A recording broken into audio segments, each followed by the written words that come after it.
This is a CBS News special report. I'm Norah O'Donnell in Washington. Tonight, we will witness history. It's been more than 50 years since a sitting president decided not to seek a second term. President Biden in the Oval Office right now will explain why he quit the presidential race. These are his first public remarks since making that announcement and endorsing Vice President Kamala Harris. Tonight's speech comes at a momentous time in American history. Less than 2 months ago, former President Trump was convicted on 34 fraud charges. Then there was President Biden's disastrous debate performance in Atlanta. And just 11 days ago, Trump survived an assassination attempt. All of these events leading to Sunday's announcement and tonight's address to the nation. Mr. Biden, we are told, will say, quote, "The defense of democracy is more important than any title. This sacred task of perfecting our union is not about me. It's about you, your families, your futures. It's about we, the people." He's also expected to elaborate tonight on what lies ahead, how he's going to finish the job for the American people, in his words. There's still 6 months left in his presidency, and we know that there are many challenges left for him to tackle in office, including 2 wars, the U.S. southern border, and the migration crisis and inflation. Here now, the president. My fellow Americans, I'm speaking to you tonight from behind the resolute desk in the Oval Office. In this sacred space, I'm surrounded by portraits of extraordinary American presidents. Thomas Jefferson wrote the immortal words that guide this nation. George Washington, who showed us presidents are not kings.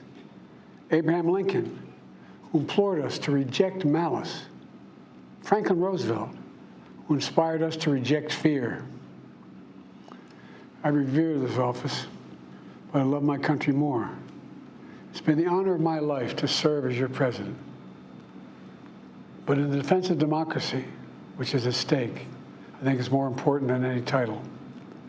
I draw strength and I find joy in working for the American people. But this sacred task of perfecting our union is not about me. It's about you, your families, your futures. It's about we, the people. And we can never forget that. And I never have. I've made it clear that I believe America is at an inflection point. One of those rare moments in history when the decisions we make now will determine our fate of our nation and the world for decades to come. America's going to have to choose between moving forward or backward, between hope and hate, between unity and division. We have to decide, do we still believe in honesty, decency, respect, freedom, justice, and democracy? In this moment, we can see those we disagree with not as enemies, but as fellow Americans. Can we do that?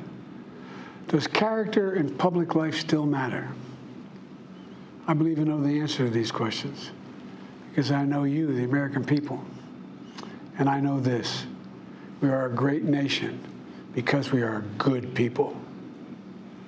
When you elected me to this office, I promised to always level with you, to tell you the truth. And the truth, the sacred cause of this country, is larger than any one of us. And those of us who cherish that cause cherish it so much. A cause of American democracy itself must unite to protect it. You know, in recent weeks, it's become clear to me that I need to unite my party in this critical endeavor.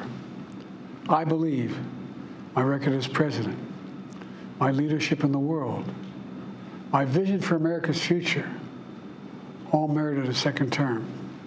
But nothing can come in the way of saving our democracy. That includes personal ambition. So I've decided the best way forward is to pass the torch to a new generation. That's the best way to unite our nation. You know, there is a time and a place for long years of experience in public life. There's also a time and a place for new voices, fresh voices, yes, younger voices. And that time and place is now. Over the next 6 months, I'll be focused on doing my job as president. That means I'll continue to lower costs for hardworking families, grow our economy. I'll keep defending our personal freedoms and our civil rights, from the right to vote to the right to choose. I'll keep calling out hate and extremism.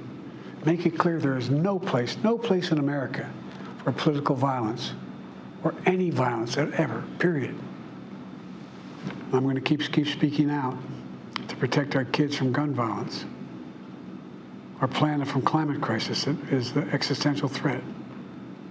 And I will keep fighting for my cancer moonshot so we can end cancer as we know it, because we can do it. And I'm going to call for Supreme Court reform because this is critical to our democracy, Supreme Court reform. You know, I will keep working to ensure America remains strong and secure and the leader of the free world. I'm the first president in this century to report to the American people that the United States is not at war anywhere in the world. We'll keep rallying a coalition of proud nations to stop Putin from taking over Ukraine and doing more damage. We'll keep NATO stronger, and I'll make it more powerful and more united than any time in all of our history. I'll keep doing the same for our allies in the Pacific. You know, when I came to office, the conventional wisdom was that China would inevitably surpass the United States. That's not the case anymore. And I'm going to keep working to end the war in Gaza, bring home all the hostages, and bring peace and security to the Middle East and end this war. We're also working around the clock to bring home Americans being unjustly detained all around the world. You know, we've come so far since my inauguration. On that day, I told you, as I stood in that winter, we stood in a winter of peril and a winter of possibilities. Peril and possibilities. We were in the grip of the worst pandemic in the century, the worst economic crisis since the Great Depression, the worst attack on our democracy since the Civil War. But we came together as Americans, and we got through it. We emerged stronger, more prosperous, and more secure. Today, we have the strongest economy in the world, creating nearly 16 million new jobs, a record. Wages are up. Inflation continues to come down. The racial wealth gap is the lowest it's been in 20 years. We're literally rebuilding our entire nation, urban, suburban, rural, and tribal communities. Manufacturing has come back to America. We're leading the world again in chips and science and innovation. We finally beat Big Pharma after all these years to lower the cost of prescription drugs for seniors. And I'm going to keep fighting to make sure we lower the cost for everyone, not just seniors. More people have health care today in America than ever before. And I signed one of the most significant laws helping millions of veterans and their families who are exposed to toxic materials. You know, most significant climate law ever in the history of the world. The first major gun safety law in 30 years. And today, the violent crime rate is at a 50-year low. We're also securing our border. Border crossings are lower today than when the previous administration left office. I've kept my commitment to appoint the first black woman to the Supreme Court of the United States of America. I also kept my commitment to have an administration that looks like America and be a president for all Americans. That's what I've done. I ran for president 4 years ago because I believed and still do that the soul of America was at stake. The very nature of who we are was at stake. And that's still the case. America's an idea. An idea stronger than any army, bigger than any ocean, more powerful than any dictator or tyrant. It's the most powerful idea in the history of the world. That idea is that we hold these truths to be self-evident. We're all created equal, endowed by our Creator with certain inalienable rights: life, liberty, pursuit of happiness. We've never fully lived up to it, to this sacred idea, but we've never walked away from it either. And I do not believe the American people will walk away from it now. In just a few months, the American people will choose the course of America's future. I made my choice. I've made my views known. I would like to thank our great Vice President, Kamala Harris. She's experienced. She's tough. She's capable. She's been an incredible partner to me and a leader for our country. Now the choice is up to you, the American people. When you make that choice, remember the words of Benjamin Franklin hanging on my wall here in the Oval Office, alongside the busts of Dr. King and Rosa Parks and Cesar Chavez. When Ben Franklin was asked, as he emerged from the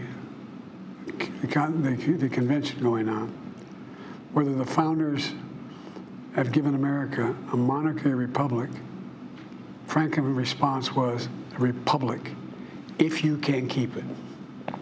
A republic, if you can keep it. Whether we keep our republic is now in your hands. My fellow Americans, it's been the privilege of my life to serve this nation for over 50 years. Nowhere else on earth could a kid with a stutter, from modest beginnings in Scranton, Pennsylvania, and Claremont, Delaware, one day sit behind the resolute desk in the Oval Office as President of the United States. But here I am. That's what's so special about America. We're a nation of promise and possibilities, of dreamers and doers, of ordinary Americans doing extraordinary things. I've given my heart and my soul to our nation, like so many others. I've been blessed a million times in return with the love and support of the American people. I hope you have some idea how grateful I am to all of you.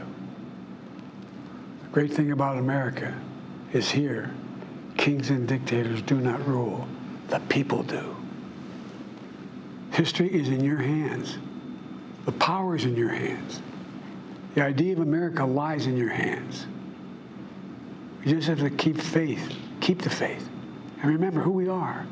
We're the United States of America, and there's simply nothing beyond our capacity when we do it together. So let's act together, preserve our democracy. God bless you all, and may God protect our troops. Thank you. And there we have it, the President of the United States, President Joe Biden, this historic moment that we are witnessing together, and a speech that met that moment in its soaring rhetoric in defense of democracy, saying nothing can stand in the way of saving our democracy, and that includes personal ambition. Want to bring in our chief political analyst, John Dickerson. This is a speech no president wants to give, and it hasn't been a similar one in 50 years where he has to say, I'm not running for a second term. No, and you can imagine, Nora, the weekend when he made this decision, President Biden, sick with COVID, recognizing this is the end of his career, his life in politics, that just how heavy that must have been. But tonight he marshaled all of that and said that my personal ambition is not bigger than the stakes. And the stakes are, several different apocalyptic versions of what would happen should Democrats lose this election. And what was at stake included things like, does character in public life still matter? So he set the stakes, then put it all in the American voters' hands. It's all in your hands. You have to make, he seemed to be saying explicitly and implicitly to American voters, you have to make a momentous decision like the one I just made. And then, of course, the personal reference to himself as a kid with a stutter. You have the most powerful man in the world suddenly shrinking himself to a little kid as a way to tell the story of the promise of America, that no matter what your beginnings, you can end up in the Oval Office. Some soaring rhetoric for a president not necessarily known for that kind of rhetoric. He also said, do we still believe in honesty and decency? That was right before that line you just mentioned. Does character in public life still matter? That's clearly a reference to Donald Trump. Absolutely. Not just the office, not just the foreign policy challenges, not just opportunity and whether it exists in America anymore, but whether the stuff inside of the American story, honesty, character, decency, respect, that's all on the table, too. I mean, he put all the different chips and stakes in the center of the table tonight. Robert Costa, and you heard that emphatic endorsement of his vice president, and also noting it's time for a generational change, which the Democratic Party, but many in the base, have wanted. And President Biden tonight adopting the rhetoric of one of his heroes, the late President John F. Kennedy, passing the torch to a new generation of Americans, a new generation of leadership inside the Democratic Party. Ahead of this speech tonight, I've been speaking with some of his closest advisors, and there has always been a tension at the heart of the Biden presidency. He is so ambitious, and he talked about that tonight. I always think about March 1st, 2021, Norah. He brought in senators to the Oval Office, and he looked up at the portrait of FDR on the wall, and he said, that's where we're going. He wanted to have a New Deal-sized presidency on domestic policy and on foreign policy. He wanted to be truly in command. But the tension has always been, with that ambition, has always been why he got into the race in the first place.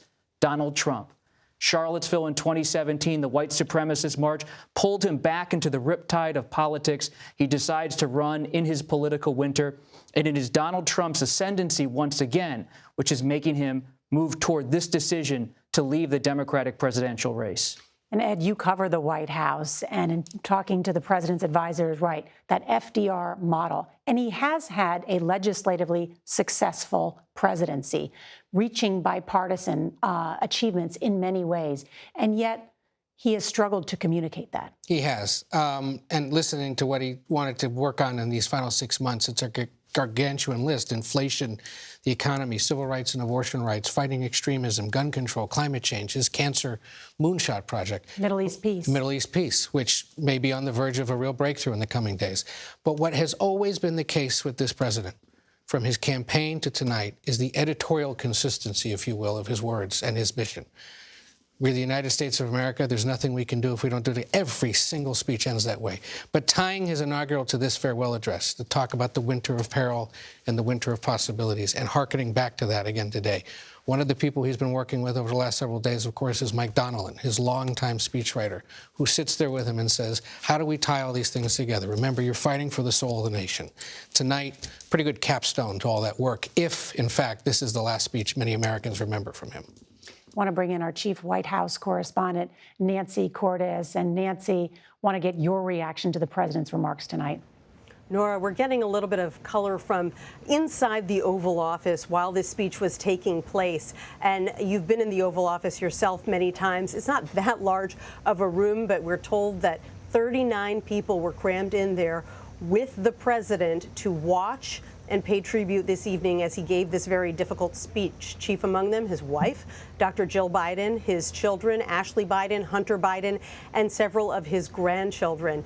This is a president who is famously close to his family, and we know that his family members, from our reporting, were among those who were pushing him to stay in the race as long as he was willing to do it. So it's a difficult moment for him, a difficult moment for his family. And in fact, Ashley Biden, his daughter, we're told, had her eyes closed and was nodding silently and breathing deeply as her father spoke. And at one point, she even dabbed her eyes with the sleeve of her shirt. This is a 51-year career here in Washington for President Biden that will be coming to an end now in 6 months in a way that no one in the family thought it would. There's more to talk about with the president's remarks tonight, but I also want to mention that Donald Trump is in Charlotte, North Carolina tonight, where he took credit for Joe Biden dropping out of the race. I want to bring in CBS's Nicole Killian. She was there for the rally. And Nicole, I was able to listen to part of it, and he pretty much said tonight, no more Mr. Nice Guy. Yeah, that's right. And look, the former president just ended his speech here in Charlotte. But before his speech, one of his aides told me that he would address President Biden tonight, given that he was making this speech at the White House. But when I asked if he would be more gracious or more pointed in his comments, the aide told me, well, he's just going to be Trump. And that's exactly what we saw from the former president tonight. He said that we defeated President Biden when he exited the race 3 days ago and suggested the Democratic Party leaders pushed him out. But he did make that hard pivot, really focusing the bulk of his speech on Vice President Kamala Harris, at times mispronouncing her name. Take a listen. For 3.5 years, Lion Kamala Harris has been the ultra-liberal driving force behind every single Biden catastrophe. She is a radical left lunatic who will destroy our country. So Trump continued to argue that Vice President Harris is unfit to lead. He went on to, as you heard him there, really tried to paint her to the left, the extreme left, saying that she is more liberal than President Biden, more liberal than Bernie Sanders. He called her a border czar, which is a phrase we're hearing Republicans use more often. He said that she is not tough on crime and tried to counter that by unveiling a new endorsement tonight from the National Association of Police Organizations. So it was quite a litany of attacks that the former president had against the vice president, and certainly a sign of things to come over the next 100 days of this election, Norah. Nicole Killian in Charlotte for us. Thank you very much.